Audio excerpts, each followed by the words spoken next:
কেমন চলছে এসআইআর? মাঠে ঘাটে নেমে খোঁজ নেবে কেন্দ্রীয় বিজেপি। 7 সদস্যের কমিটিতে বাংলার এক নেতাও।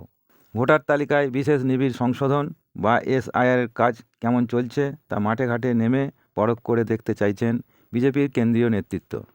তার জন্য শনিবার 7 সদস্যের একটি কমিটি গঠন করা হয়েছে।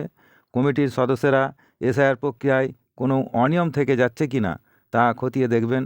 বুথ স্তরের আধিকারিক বিএলওদের সুবিধা অসুবিধার দিকটিও যাচাই করে দেখবেন তাঁরা। এর পাশাপাশি এসআইআর নিয়ে জাতীয় স্তরে দলের মধ্যে সমন্বয়ের কাজও করবে এই কমিটি। 7 সদস্যের এই কমিটির নেতৃত্বে রয়েছেন বিজেপির সর্বভারতীয় সাধারণ সম্পাদক তরুণ চুঘ। সদস্যদের মধ্যে রয়েছেন পশ্চিমবঙ্গের বিজেপি নেতা অনির্বাণ গঙ্গোপাধ্যায়। বাকি সদস্যরা হলেন কে লক্ষণ, কে আন্নামালাই, ওমপ্রকাশ ধনখড়, অলকা গুর্জার এবং জামইয়াং সেরিং নাম গোয়াল। বিহারের পর দেশের 9টি রাজ্য এবং 3টি কেন্দ্রশাসিত অঞ্চলে এসআইআর প্রক্রিয়া চলছে। পশ্চিমবঙ্গ ছাড়াও রাজস্থান, কেরল, গুজরাতে অতিরিক্ত কাজের চাপে বিএলওরা মারা যাচ্ছেন বলে অভিযোগ উঠেছে। এসআইআর ঘোষণা হওয়ার পর আতঙ্ক এবং কাজের চাপে শুধু পশ্চিমবঙ্গেই 31 দিনের মধ্যে 33 জনের মৃত্যু হয়েছে বলে অভিযোগ উঠেছে। বিষয়টি নিয়ে নির্বাচন কমিশনের বিরুদ্ধে সরব হয়েছে তৃণমূল।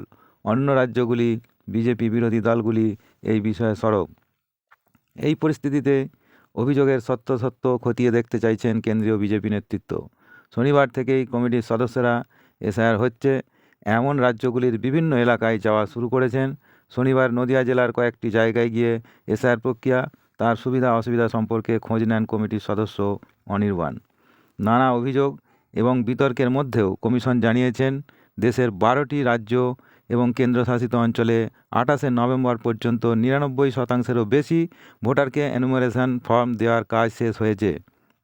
ধন্যবাদ। সাবস্ক্রাইব করে পাশে থাকুন ভিডিওটি ভালো লাগলে।